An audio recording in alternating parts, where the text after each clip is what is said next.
సంపూర్ణ ఆరోగ్యం అని అనుకుంటాం కదా, కానీ అస్సలు కాదనిపిస్తోంది జరుగుతున్న పరిణామాలు చూస్తుంటే. అసలు పాలు అంత కల్తీ పదార్థం ఇంకొకటి ఉండదేమో అనిపిస్తోంది. ఎందుకంటారా? చెప్తా వినండి. పాలు పితికిన తర్వాత కల్తీ చేస్తారు, అదొక పద్ధతి.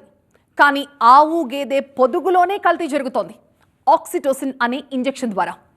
ఆక్సిటోసిన్ పాలు ఆల్మోస్ట్ విషం. సరే, మా దగ్గరున్న డైరీ ఫామ్లో అలాంటి ఇంజెక్షన్స్ ఇవ్వట్లేదని గర్వంగా చెప్పుకుంటున్నారా? మరి ఆ మూగ జీవాలకిచ్చే దాణాన్ని ఎప్పుడైనా చూసారా? బిర్యానీ సెంటర్లో మిగిలిపోయిన వేస్ట్, ఇతరాత్ర చెత్తా చెదారాన్ని గడ్డితో కలిపిచ్చేస్తారు.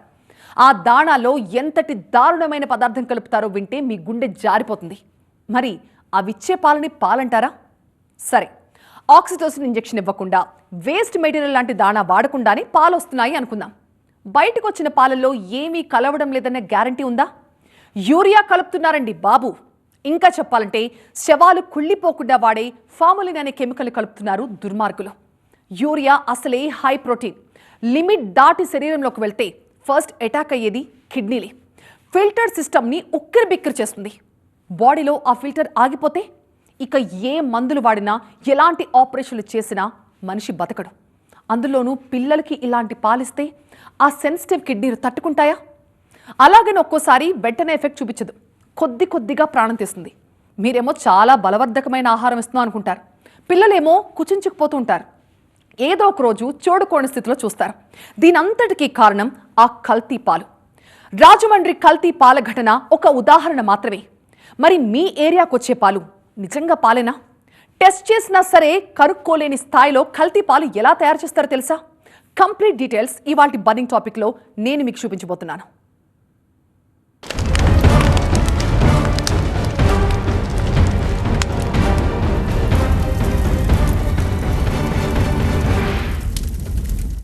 నేను పాలు తాగను అని మారం చేసే పిల్లలకి ఎన్ని విధాలుగా ప్రయత్నించి నోట్లో పోసేస్తారో పేరెంట్స్ పాలు. అవి కల్తీ పాలైతే మీరు తాగించేది అమృతం కాదు, కాలకూట విషమైతే. పైగా జబ్బు చేసినప్పుడల్లా పిల్లలు బయటేవో కొనుక్కు తింటున్నారని పేరెంట్స్ అభాండాలు వేస్తారు. ఏయ్ నిజం చెప్పు, బయట తిన్నావు కదా అంటారు. అయ్యో, వాళ్ళ కడుపులోకి రోజు గ్లాసుడు విషాన్ని నింపుతుంది మనమే, పేరెంట్సే. ప్యాకెట్ పాలు కాదు తాగేది, రోజు మాకు ఇంటికి వచ్చి పాలు పోస్తారని గొప్పగా చెప్పుకుంటారు కొంతమంది. అవి కల్తీ పాలు కావని మీకు ఎలా తెలుసు? రాజమండ్రి కల్తీ పాల ఘటనలో అదే జరిగింది. పాలు పోయించుకుంటున్న వాళ్ళ ఇళ్లలోని మరణ మృదంగం మొదలైంది.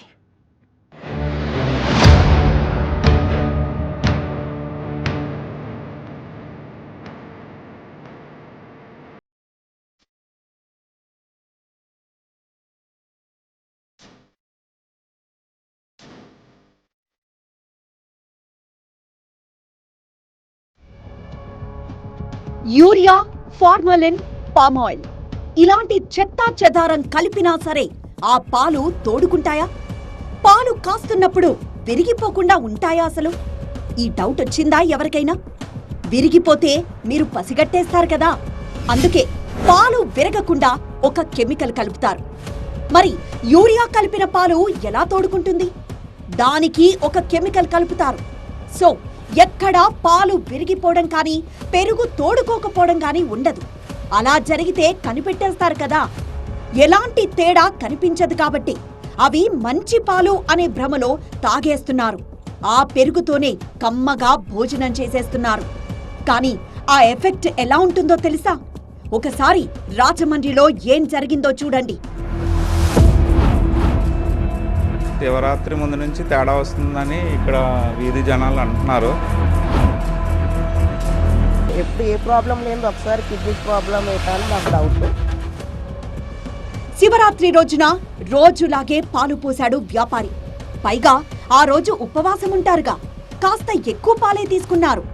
బట్ ఆ రోజు ఇంటికొచ్చిన పాలు చేదుగా ఒక రకమైన వాసన వచ్చింది. తాగిన వాళ్ళు అదే చెప్పారు. పెరుగు కూడా తేడా కొట్టింది. సరిగ్గా వారం తర్వాత నుంచి ప్రాణాలు తీయడం మొదలుపెట్టింది. ఈ ఘటనలో తాడి రమణి, తాడి కృష్ణవేణి, రాధాకృష్ణమూర్తి, శేషగిరిరావు మరణించారు. ప్రాణాలు పోయాయనే చెప్పుకున్నాము, కానీ ప్రాణం పోయే ముందు వీళ్లు పడ్డ నరకయాతన ఎలాంటిదో తెలుసా? ఒక్కటే వాంతులు. తింటున్నారు, తాగుతున్నారు, కానీ టాయిలెట్ రావడం లేదు. పైగా పొట్ట ఉబ్బరం. దీన్నే అనూరియా అంటారు వైద్య పరిభాషలో. అంటే ఒక వ్యక్తిలో మూత్ర ఉత్పత్తి దాదాపుగా నిలిచిపోవడం లేదా చాలా తక్కువ మొత్తంలో ఉండడం. ఒక రకంగా ఇది మెడికల్ ఎమర్జెన్సీ. పైగా ఎక్కువ మంది షుగర్ పేషెంట్లు జనరల్ గానే టాయిలెట్ కు ఎక్కువ సార్లు వెళ్తారు. అలాంటిది అసలు టాయిలెటే రాకపోతే ఎంత నరకం. అలా యాతన అనుభవించాకే ఆఖరి శ్వాస విడిచారు. రాజమండ్రిలోని చౌడేశ్వరి నగర్, స్వరూప్ నగర్ లో ఒక 12 మందికి ఒకేసారి సీరియస్ అయింది. అందరికీ ఒకే రకమైన లక్షణాలున్నాయి. కిడ్నీలు దెబ్బతిండం జరిగింది. అనుమానం వచ్చి ఆరా తీస్తే ఒకే వ్యక్తి పాలు పోస్తున్నాడు. అందులోనూ శివరాత్రి రోజు పోసిన పాలు వాసనొచ్చాయి. ఎందుకని అడిగితే గేదె మారిందన్నాడు. సరే కదా అని ఊరుకున్నారు. కానీ ఆ 12 మంది ఒకే రకమైన సమస్యతో 5 హాస్పిటల్స్ లో జాయిన్ అవ్వాల్సొచ్చింది. అదే కిడ్నీ ఫెయిల్యూర్. ఒక్కొక్కరి ప్రాణం ఒకే విధమైన కారణంతో చనిపోతుండేసరికి మిగిలిన వారిలోనూ భయం మొదలైంది. ఆ 12 మందిలో 4 చనిపోయారు. మరో 8 మందికి ట్రీట్మెంట్ జరుగుతోంది. అందులోని 2 పరిస్థితి విషమంగా ఉంది. ఇక్కడ దారుణమేంటంటే ఒకే ఇంట్లో 4 బాధితులుగా మారి ఆస్పత్రి పాలయ్యారు. అందులో 5 నెలల శిశువుతో పాటు 3 ఏళ్ల బాలుడు కూడా ఉన్నారు. అందులోనూ ఎక్కువ మంది బాధితులు 60 ఏళ్ల పైబడిన వారే. ఒకే విధంగా అందరూ సెన్సిటివే. అందుకే పరిస్థితి ఎప్పుడెలా మారుతుందోనన్న భయం వెంటాడుతోంది. ఇంతకీ ఆ పాలలో ఏం కలిపుంటాడు? బాధితుల రక్తం, మూత్ర నమూనాలను టాక్సికాలజీ పరీక్షల కోసం పంపారు. ఆ పాలలో ఏ కెమికల్ కలిసిందో ఆ రిపోర్ట్ వస్తేనే తెలుస్తుంది. ఆ పాల వ్యాపారి మాత్రం మొత్తం 46 మంది రైతుల నుంచి పాలు సేకరించి 106 కుటుంబాలకు పోశాడు. సో ఎందుకైనా మంచిదని వాళ్ళందరి బ్లడ్ శాంపిల్స్ తీసుకున్నారు. వాటిని ఫోరెన్సిక్ ల్యాబ్ కు పంపించారు. పరిస్థితిని ఎప్పటికప్పుడు గమనించేందుకు ర్యాపిడ్ టెస్ట్ మెడికల్ క్యాంపులు పెట్టారు. పొద్దున్నే టీనో కాఫీనో గొంతులో పడకపోతే బండి నడవదు మనకి. ఒక రిపోర్ట్ ప్రకారం దేశంలో దాదాపు 80% కుటుంబాలు రోజు పాలు పోయించుకుంటున్నాయి. వీళ్ళు కాక వెన్న, నెయ్యి, పన్నీర్ కోసం ఫ్యాక్టరీలు లక్షల లీటర్ల పాలు కొంటున్నాయి. దేశవ్యాప్తంగా గల్లీకో టీ కొట్టుంటుంది. అక్కడ టీ తాగుతారు. ఇంట్లో తాగి మళ్ళీ ఆఫీస్కి వచ్చాక అక్కడ కూడా తాగుతారు. బోర్ కొట్టినా, బ్రేక్ కావాలన్నా ఆఫీస్ నుంచి బయటికి వెళ్ళి మీరు తాగుతారు. ఇవి కాకుండా చీజులు, నెయ్యి, పన్నీర్, పాల పొడి ప్యాకెట్లు ఇలాంటివి ఎన్నెన్నో దొరుకుతాయి మార్కెట్లో. ఎప్పుడైనా మీకు అనుమానం వచ్చిందా? ఇన్ని కోట్ల మందికి ఇన్ని అవసరాలకు సరిపడా పాలు మన దేశంలో ఉత్పత్తి అవుతున్నాయా అని? నిజంగా అవసరాలకు సరిపడా పాలు ఉత్పత్తి అయితే ఈ కల్తీ ఎందుకు జరుగుతుంది? డిమాండ్కి సప్లైకి మధ్య గ్యాప్ ఉంటేనే కదా కల్తీకి ఆస్కారం. మరి భారత్లో ఆ పరిస్థితి ఉందా? అందుకే కల్తీ పాలు పెరిగిపోతున్నాయా? ఇక్కడ నిజమేంటంటే దేశంలో ఉత్పత్తవుతున్న పాలు దేశీయ అవసరాలకు పూర్తిగా సరిపోతున్నాయి. ప్రపంచంలోనే అతిపెద్ద పాల ఉత్పత్తిదారు మనమే, వినియోగదారులమో మనమే. అందున ఏటా పాల ఉత్పత్తి పెరుగుతోందే తప్ప తగ్గడం లేదు. పైగా అవసరానికి మించి ఉన్న పాల పొడి, వెన్న వంటి పాల ఉత్పత్తులను ఇతర దేశాలకు ఎగుమతి కూడా చేస్తోంది భారత్. సో విదేశాల నుంచి పాలు తెచ్చుకునేంత దుస్థితిలో లేదు. కాకపోతే ఒక సమస్య ఉంది. ఒక్క దగ్గర ఎక్కువ ఉత్పత్తి, మరో దగ్గర తక్కువ ఉత్పత్తి ఉంది. ఇదే కల్తీకి కారణమవుతోంది. సపోజ్ తెలంగాణలో రోజుకు 4.5 లక్షల లీటర్ల పాల సేకరణ జరుగుతుంటే రోజుకు అమ్ముతున్నది 3,20,000 లీటర్లు. సో మిగులు కనిపిస్తోంది. కాకపోతే ఆ పాలన్నీ ఆవులు, గేదెల నుంచే వస్తున్నాయా అన్నదే ప్రశ్న. దేశ అవసరాలకు సరిపడినంత పశు సంపద మన దగ్గర ఉందా? ఓ లెక్క ప్రకారం భారత్లో దాదాపు 31 కోట్ల ఆవులు, గేదెలు ఉన్నాయి. తెలంగాణను తీసుకుంటే 1 కోటికి పైగా ఆవులు, గేదెలు, ఏపీలో 85 లక్షల ఆవులు, గేదెలు ఉన్నాయి. కానీ ఈ సంఖ్యతో దేశ అవసరాలు తీరుతున్నాయా అన్నదే ప్రశ్న. వేసవిలో పాల ఉత్పత్తి తక్కువ, పశుగ్రాసం సమస్య, పైగా రోగాలు. ఇవన్నీ చూస్తే పాల ఉత్పత్తి పశు సంపదకు తగ్గట్లుగా లేవు. మరి అవసరాలకు సరిపడా ఉత్పత్తి ఎలా జరుగుతోంది? ఆవులు, గేదెలు తక్కువగా ఉన్నా సరే ఆక్సిటోసిన్ ఇంజెక్షన్స్ ఇచ్చి పాల ఉత్పత్తి పెంచుతున్నారా? అదే నిజమైతే నిఘా వ్యవస్థ ఏమైంది? ఎందుకంటే ఈ మధ్య కాలంలో విరివిగా దానిని గవర్నమెంట్ ఆఫ్ ఇండియా ఎన్నోసార్లు బ్యాన్ చేసినప్పటికీ తర్వాత ఆంధ్రప్రదేశ్ ప్రభుత్వం కానీ ఇతర ప్రభుత్వాలు కానీ దాన్ని బ్యాన్ చేసి అధికారులు దీనిని వాడొద్దు, ప్రిస్క్రిప్షన్ ఉంటే తప్ప ఎవరికి ఇవ్వద్దు అని చెప్పినా కూడా ఆక్సిటోసిన్ ఇంజెక్షన్ అనేటువంటిది అది వాడుతూనే ఉన్నారు. సో దానివల్ల ఆ పశువుకి డెఫినెట్గా హాని జరుగుతుంది. దాని యొక్క రిప్రొడక్టివ్ సిస్టమ్ అనేటువంటిది డెఫినెట్గా మారిపోతూ ఉంటుంది. లేదంటే డైరీల దగ్గరే ఏదో మతలబు జరుగుతుండాలి, అక్కడే యూరియా కలుపుతుండాలి. తెలంగాణలో యూరియా కొరతకు కారణం ఇలా పాలను కల్తీ చేయడానికి వాడుతుండడం వల్లే అనేది ఒక వాదన. లేదంటే ఉన్న పశు సంపదకు రాష్ట్ర అవసరాలు తీర్చేన్ని పాలు ఎక్కడి నుంచొచ్చాయి అనే ప్రశ్న వినిపిస్తోంది. ఈరోజు తెలంగాణలో కానీ ఆంధ్రలో పర్టికులర్ మన ఉమ్మడి రాష్ట్రాలలో 2 రాష్ట్రాలలో యూరియా కొరతకు ఇది కూడా కారణం. యూరియా బ్లాకులలో కొందరు ఈ పాల కల్తీకి వాడుతున్నారు. ఇది చాలా కేసులు కూడా నమోదైనాయి. కాబట్టి ఇది చాలా తీవ్రంగా పరిగణించాల్సిన అవసరం ఉన్నది. సో ఇది మనిషి ప్రాణాలతో ఆడుకున్నట్టే చెలగాటం తప్ప ఇది వ్యాపారాన్ని మానవ ప్రాణాలతో వాడుకోకూడదు. వ్యాపారాలు చేసుకోవడానికి రకరకాల మార్గాలు ఉన్నాయి, ఆదాయం పెంచుకోవడానికి, వ్యాపారం చేసుకోవడానికి. గ్రేటర్ హైదరాబాద్ జనాభా 1.5 కోటి. ఇంతమంది అవసరాలు తీర్చేంత ప్రొడక్షన్ హైదరాబాద్లో లేదు. రోజు అవసరాలు తీరేన్ని పాలు వస్తాయన్న గ్యారెంటీ కూడా లేదు. అలాగే ఇతర రాజమండ్రి లాంటి సిటీల్లో కూడా.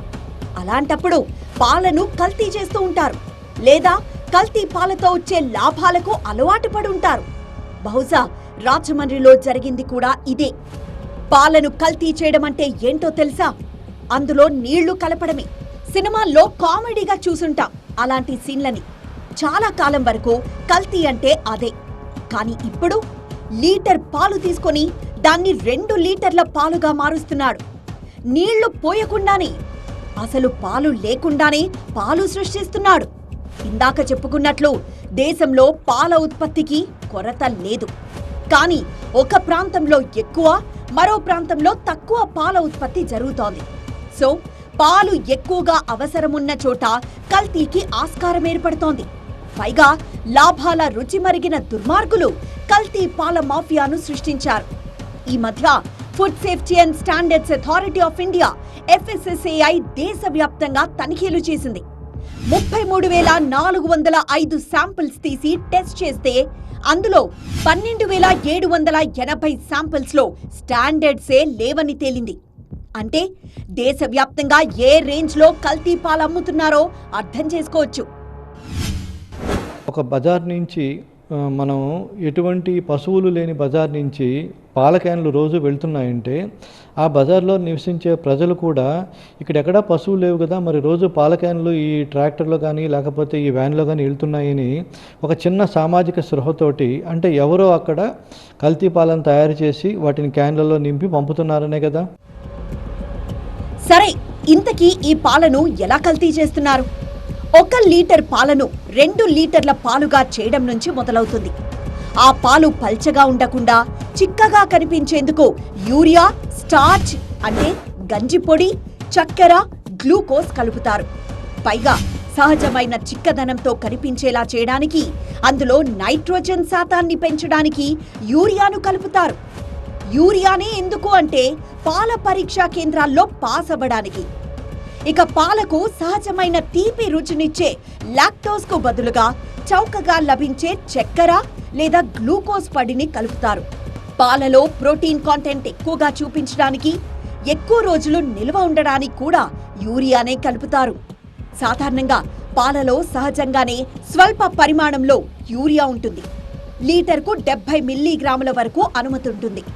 కానీ కల్తీ పాలలో ఇది 20 రెట్లు ఎక్కువగా ఉండొచ్చు. ఇదే ప్రాణాలు తీస్తుంది.